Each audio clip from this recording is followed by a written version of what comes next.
Good morning friends, कैसे हैं आप सभी लोग। उम्मीद करती हूँ कि अच्छे होंगे।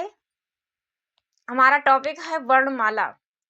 जितने भी टीचिंग एग्जाम हैं, TGT, PGT, LT grade, GIC, जितने भी ऑल टीचिंग एग्जाम हैं सभी के लिए टॉपिक वर्णमाला से हम प्रश्नोत्तरी लेकर आ रहे हैं। टॉपिक वाइज प्रश्नोत्तरी लेकर आएंगे, तो सभी लोग क्लास से जरूर जुड़िए और प्रश्नों को पढ़िए, उसके उत्तर दीजिए, जो कि एग्जाम की दृष्टि से अत्यंत महत्वपूर्ण हिंदी व्याकरण टॉपिक वर्णमाला से प्रश्नोत्तरी लेकर आए हैं। इसी तरह हम टॉपिक वाइज प्रश्नोत्तरी लेकर आते रहेंगे। तो चलिए पढ़ते हैं। प्रश्न 1 है कि हिंदी वर्णमाला में कुल स्वर कितने होते हैं। कुल स्वर कितने होते हैं। ए है 10, बी है 11, सी है 12, डी है 13। तो हिंदी वर्णमाला में कुल स्वर कितने होते हैं। तो कुल स्वरों की बात करें तो कुल स्वर होते हैं 11, जिसमें है छोटा आ, बड़ा आ, छोटी ई, बड़ी ई, छोटा ऊ, बड़ा ऊ, री, ए, ऐ, ओ, औ। 1 2 3 4 5 6 7 8 9 10 11। तो हिंदी वर्णमाला में कुल स्वर कितने होते हैं। तो कुल स्वर होते हैं 11। तो इसका सही आंसर है बी। हिंदी वर्णमाला में कुल स्वर कितने होते हैं। आंसर है बी 11। अगला प्रश्न है प्रश्न 2। प्रश्न 2 है कि निम्नलिखित में से कौन सा स्वर है। यानी कि 4 ऑप्शन दिए हुए हैं, उनमें आप लोगों को पहचानना है कि कौन सा स्वर है। ए है का, बी है चा, सी है आ, डी है पा। तो निम्नलिखित में से कौन सा स्वर है।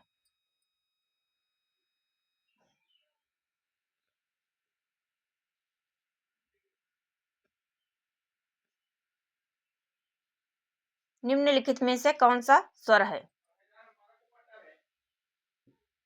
तो प्रश्न 2 का सही आंसर है सी। इसमें आ स्वर है। छोटा आ स्वर है। का, चा और पा, ये तीनों व्यंजन है। क्या है। तो तीनों है व्यंजन।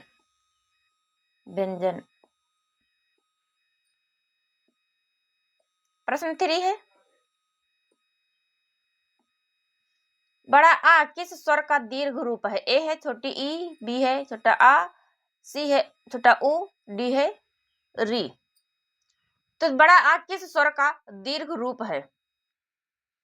तो प्रश्न 3 का सही आंसर है बी, छोटा आ।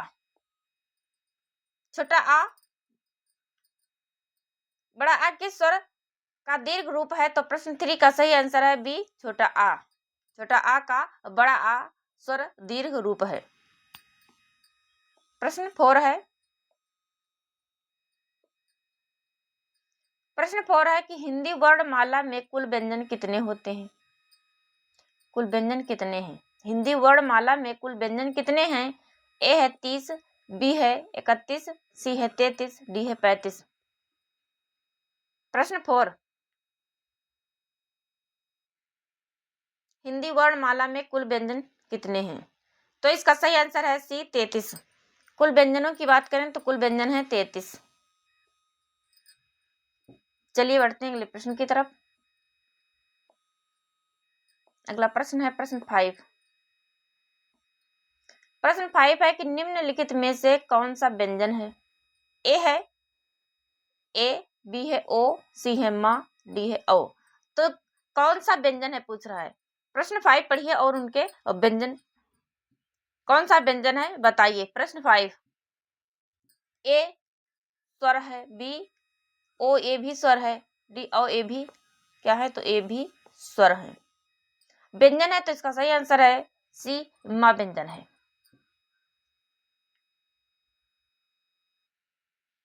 माँ व्यंजन है। तो माँ किस वर्ग का व्यंजन है। तो पा फा बा भा मा, पा वर्ग का व्यंजन है। पा वर्ग।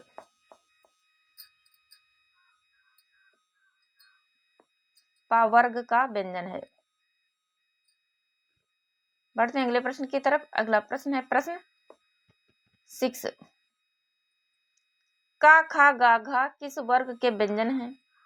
ए है चा वर्ग, बी है टा वर्ग, सी है ता वर्ग, फिर डी है का वर्ग। तो का खा गा घा किस वर्ग के व्यंजन है? इसका सही आंसर है डी, का वर्ग के व्यंजन है। चा वर्ग के अंतर्गत आता है चा, छा, जा, झा और इया और इया। फिर है टा वर्ग, तो टा वर्ग के अंतर्गत आता है टा, ठा, डा, ढा और अड़ा। फिर है ता वर्ग, तो ता वर्ग के अंतर्गत आता है ता, था, दा, धा और ना। का वर्ग के अंतर्गत का, खा, गा, घा और अंगा। चलिए बढ़ते हैं अगले प्रश्न की तरफ।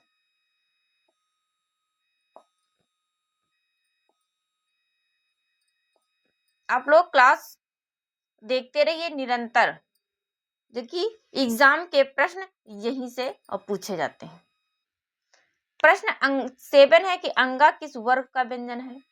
ए है का, बी है चा वर्ग, सी है टा वर्ग, डी है पा वर्ग। तो प्रश्न 7 अंगा किस वर्ग का व्यंजन है? तो जैसा कि अभी हम ऊपर प्रश्न में पढ़ चुके हैं कि का खा गा घा अंगा, तो अंगा का वर्ग का व्यंजन है। देखिए रिपीटेड क्वेश्चन आ रहे हैं, बार बार एग्जाम में पूछे गए प्रश्न वही बार बार आ रहे हैं। कभी अंगा पूछ लेता है तो कभी का पूछ लेता है, कभी खा पूछ लेता है। तो आप लोगों को क्लास से जुड़े रहना है। क्लास आप लोगों के लिए अत्यंत महत्वपूर्ण है। प्रश्न 8 है कि निम्नलिखित में से कौन सा अंतस्थ व्यंजन है? अंतस्थ व्यंजन पूछ रहा है, अंतस्थ व्यंजन कौन सा अंतस्थ व्यंजन है? ए है का, बी है या, सी है सा, डी है हा। तो निम्नलिखित में से कौन सा अंतस्थ व्यंजन है? तो अंतस्थ व्यंजन के अंतर्गत आते हैं या, रा, ला, वा। तो इसमें या बी ऑप्शन में है। कौन सा अंतस्थ व्यंजन है? तो या अंतस्थ व्यंजन है। का, तो का स्पर्श व्यंजन है। सा ऊष्म व्यंजन के अंतर्गत आता है। अगला प्रश्न है प्रश्न 9। प्रश्न 9 है कि सा किस प्रकार के व्यंजन है? देखिए वही घूम फिर के प्रश्न आ रहे हैं। ए है स्पर्श, बी है अंतस्थ, सी है ऊष्म या फिर डी है संयुक्त। तो सा प्रश्न 9 किस प्रकार के व्यंजन है? तो सा और हा ये ऊष्म व्यंजन है। कैसे हैं? तो ऊष्म व्यंजन है। सा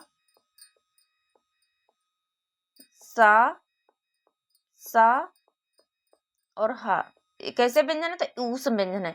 संयुक्त व्यंजन के अंतर्गत आता है छ, त्र और ज्ञ। ये कैसे व्यंजन है? तो ये व्यंजन है संयुक्त व्यंजन। अंतस्थ व्यंजन यारा लावा। स्पर्श व्यंजन का चट तप, का से मा तक, का से लेकर मा तक। ये कैसे व्यंजन है? तो ये व्यंजन है स्पर्श व्यंजन का चट तप। चलिए बढ़ते हैं अगले प्रश्न की तरफ। अगला प्रश्न है प्रश्न 10 छा किस प्रकार का वर्ण है? ए है स्वर, बी है व्यंजन, सी है संयुक्त व्यंजन या फिर डी है मात्रा। तो छत्रंज्ञा ये कैसे व्यंजन है? किस प्रकार के वर्ण है? तो ये वर्ण आप लोगों को पता करना है कि प्रश्न 10 का सही आंसर करिए। चैनल पर पहली बार आए तो चैनल को सब्सक्राइब करिए, वीडियो पसंद आए तो वीडियो को लाइक करिए और ज्यादा से ज्यादा शेयर करिए। कमेंट बॉक्स में अपना प्यारा सा कमेंट लिखिए, आप लोगों के कमेंट का इंतजार रहता है। तो हम आज से शुरू कर रहे हैं वर्णमाला टॉपिक वाइज प्रश्नोत्तरी, यानी हिंदी व्याकरण के टॉपिक वाइज प्रश्नोत्तरी, जिसमें टॉपिक है वर्णमाला। तो प्रश्न 10 छा किस प्रकार का वर्ण है? तो इसका सही आंसर है सी संयुक्त व्यंजन। प्रश्न 10 का सही आंसर है सी छा संयुक्त व्यंजन है। संयुक्त व्यंजन दो वर्णों के मेल से बनता है क प्लस सा के मेल से बनता है, क्या बनता है? तो बनता है छ। ज्ञ, ज्ञ बनता है, किससे ज्ञ बनता है? तो ज्ञ बनता है ज और प्लस इया से बनता है ज्ञ। उत्तरा, त्रा किससे बनता है? तो त्रा बनता है ता प्लस रा के मेल से बनता है त्रा। चलिए बढ़ते हैं अगले प्रश्न की तरफ। अगला प्रश्न है प्रश्न 11। प्रश्न 11 है कि मात्रा पूछ रहा है कि बड़े आ का मात्रा क्या कहलाती है? ये मात्रा जो है बड़े आ की मात्रा है, क्या कहलाती है? ए है स्वर, बी है व्यंजन, सी है मात्रा, फिर डी है वर्ण। तो प्रश्न 11 का सही आंसर है सी, मात्रा कहलाती है। प्रश्न 12। प्रश्न 12 है किस शब्द में छोटी ई की मात्रा है? ए है राम, बी है दिन, सी है फूल, डी है दूध। तो किस शब्द में छोटी ई की मात्रा है? तो इसका सही आंसर है बी, दिन में छोटी ई की मात्रा लगी है। दिन में छोटी ई की मात्रा लगी है, छोटी ई की मात्रा। फूल और दूध में कौन सी मात्रा है? तो बड़े ऊ की मात्रा लगी है। किसकी? तो बड़े ऊ की मात्रा लगी है। फिर है राम, तो राम में बड़ा आ की मात्रा लगी है, बड़ा आ की मात्रा लगी है। चलिए बढ़ते अगले प्रश्न की तरफ। अगला प्रश्न है प्रश्न 13।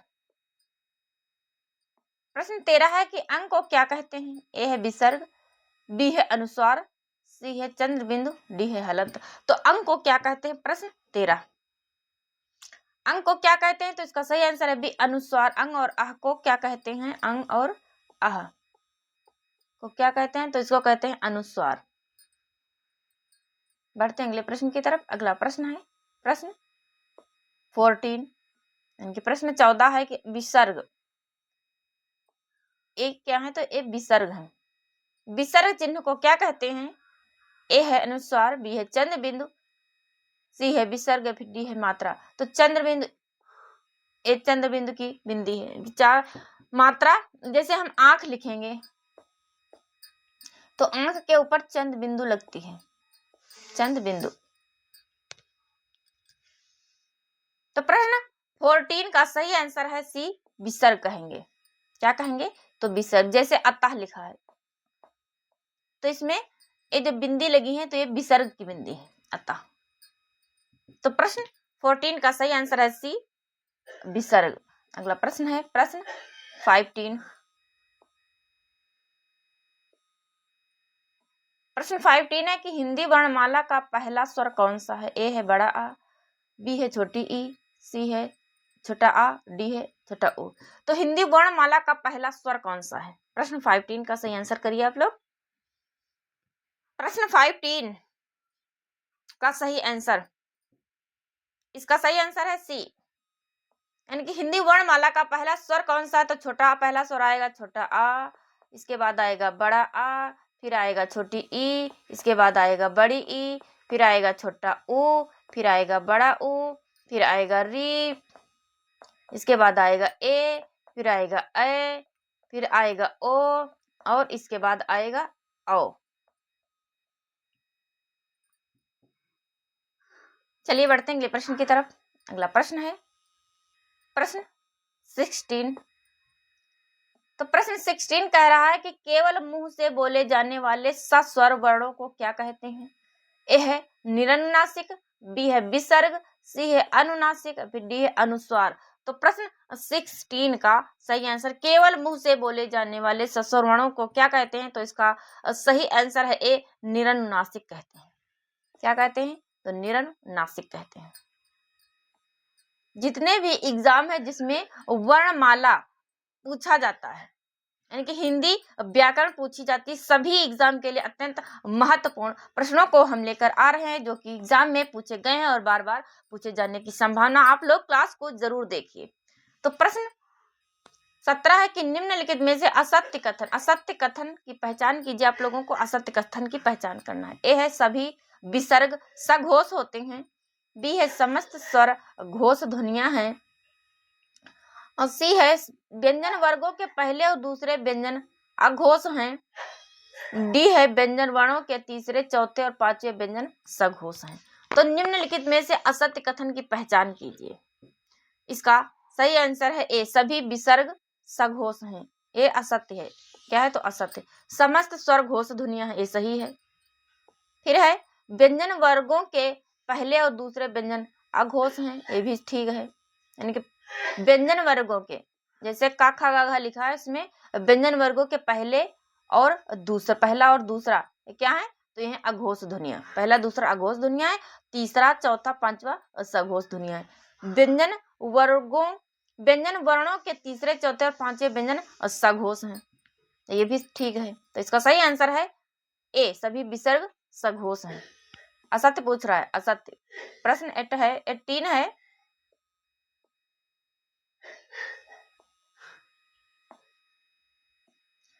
कि जिस स्वर के उच्चारण में दो मात्राएं लगती हैं उसे क्या कहते हैं? ए है संयुक्त स्वर, बी है मूल स्वर, सी है गुरु स्वर और फिर डी है लघु स्वर। तो प्रश्न 18, जिस स्वर के उच्चारण में दो मात्राएं लगती हैं उसे क्या कहते हैं?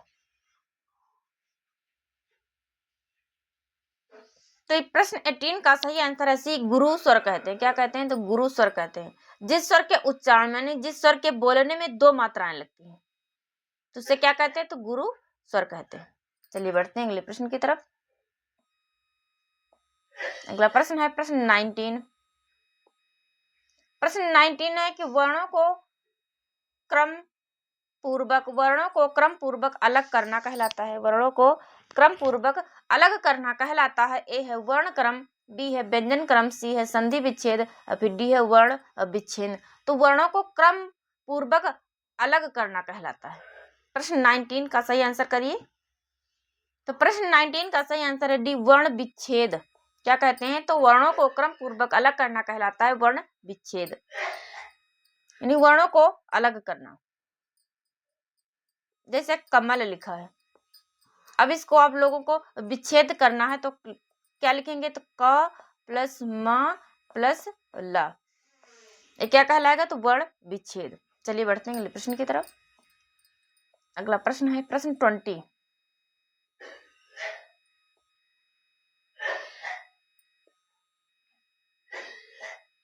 प्रश्न 20 है कि निम्नलिखित में से कौन सा एक सुमेलित नहीं है? सुमेलित नहीं है पूछ रहा है कि निम्नलिखित में से कौन सा एक सुमेलित नहीं है। ए है झा का उच्चारण स्थान तालु से है, खा का उच्चारण स्थान कंठ से है, सी का उच्चारण स्थान दंत से है, फिर डी यानी पा का उच्चारण स्थान ओष्ठ से है। तो निम्नलिखित में से कौन सा सुमेलित नहीं है आप लोगों को पूछना है।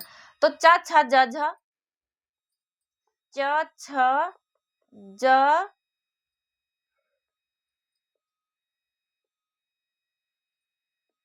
च छ ज झ और इया, ये तालु से हैं। खा है, खा का उच्चारण स्थान कंठ से है तो का खा गा घा अंगा एक कंठ से है। टा का उच्चारण स्थान दंत से नहीं है तो इसका यही ऑप्शन सही है। टा का उच्चारण स्थान किससे है? तो टा ठा ड ढ इसकी किससे है? तो मूर्धा से है, मूर्धा से। टा ठा ड ढ, टा ठा ड ढ और अड़ा, ये किससे है? तो ये मूर्धा से है। प फ ब भ ये ओठ से उच्चारण स्थान है। तो प्रश्न 20 का सही आंसर है सी, टा का उच्चारण स्थान दंत से नहीं बल्कि मूर्धा से है। तो ये थी हमारी आज की क्लास। उम्मीद है आप लोगों को पसंद आएगी। चैनल पर पहली बार आए तो चैनल को सब्सक्राइब करिए, वीडियो को पसंद आए तो वीडियो को लाइक करिए और ज़्यादा से ज़्यादा शेयर करिए। हम टॉपिक वाइज प्रश्नोत्तरी लेकर आ रहे हैं, सभी लोग जरूर जुड़िए। जितने भी टीचिंग एग्जाम या अदर एग्जाम है जिसमें हिंदी व्याकरण पूछी जाती है, सभी के लिए अत्यंत महत्वपूर्ण प्रश्नोत्तरी है। तो चलिए मिलते हैं एक नए वीडियो लेक्चर में। तब तक आप लोग इस महत्वपूर्ण प्रश्नों के संकलन को देखते रहिए। Thank you.